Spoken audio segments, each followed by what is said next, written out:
Hi, my name is Jerry Parker. I'm a storyteller. I guarantee you that what I tell you is 60% true. I'm going to tell you a story in my lifetime. I decided to take up skydiving. And I went down to the airport, went up to the ticket counter and said, "Give me a ticket. I want to go up 30,000 feet and jump out of the plane and skydive." They laughed at me.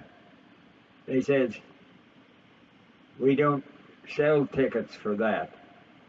What you have to do is go right next door to a skydiving school.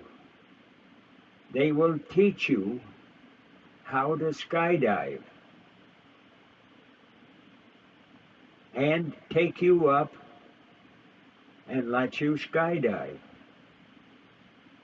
So I goes down to the school and they charge me so much and I give them the money and they said, "We're starting a school right now.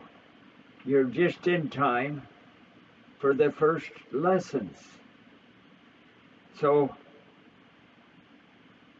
I go into the room where the first lesson is, and in the rooms is 10 big long tables. The tables were probably 50, maybe, I don't know, 40, 50, 60 feet long. And the instructor says, "Each one of you get a table. And on the table is a big pile of silk. That silk is your parachute. You are going to pack it." So the first thing they taught us was at the end of the table was a kind of a hook. And you hooked the top of the parachute in there.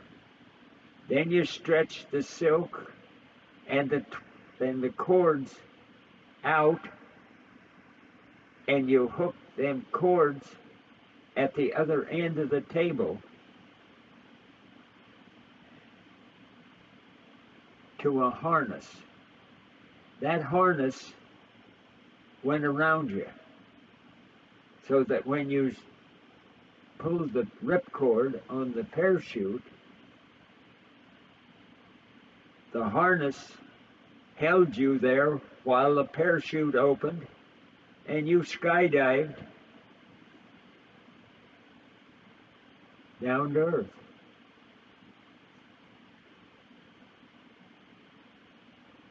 Now, of course, you didn't pull the ripcord until you were about 30,000 feet above the earth. Before that, you did your skydiving tricks.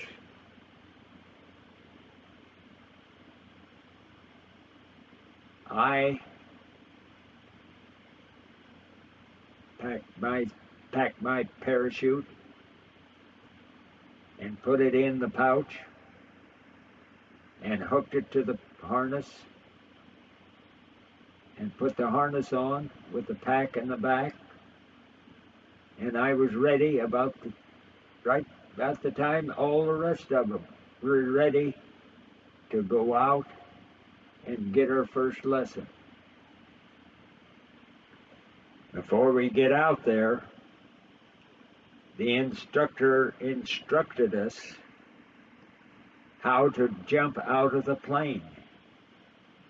He says you have to hesitate a second or two after you get out of the plane so your parachute don't open and get caught on the tail of the airplane, and that'll drag you to death.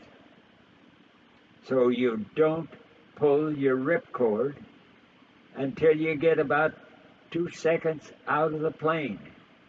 He says, I recommend that you say, when you jump, you say Geronimo, and then pull your ripcord, and you'll be safe. I never liked Geronimo. I like Cochise. So when I jumped out of the plane,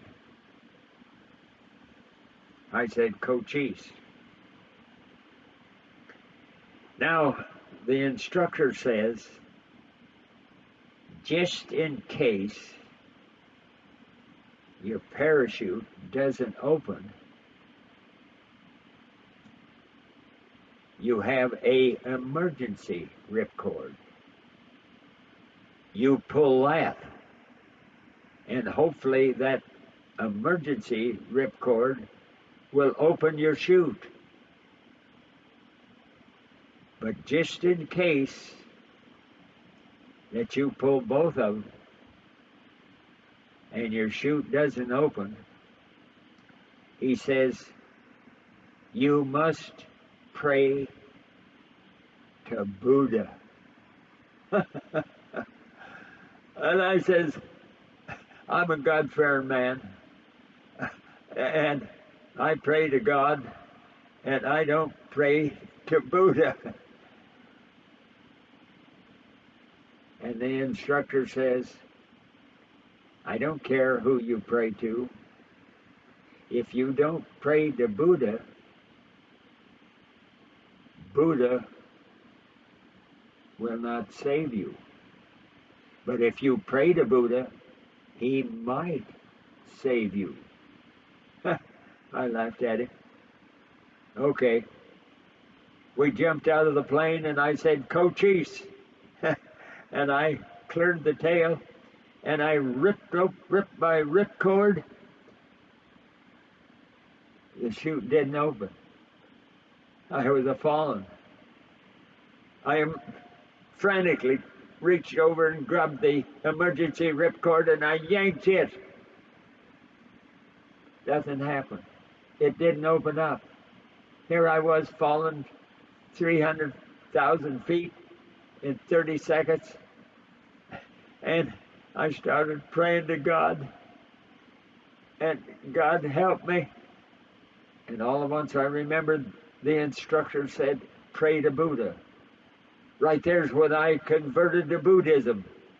And I says, oh, great Buddha, the universe, the only deity, save me, so I may teach your teachings to my grandchildren. And kerboom, this great big bronze hand come out of the cloud and clutched me. I looked up and I said, thank God.